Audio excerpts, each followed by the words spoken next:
потрепери, прошепна хор в храма спят.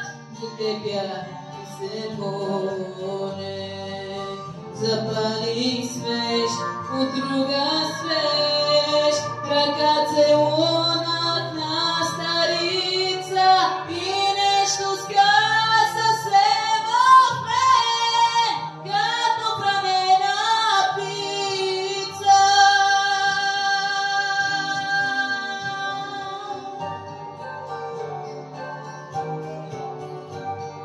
Глас забравен, нощен глас, дочу камбаната да плаче, с душа горчива като мен. Душата на сираче, забравих страх, усетих боль.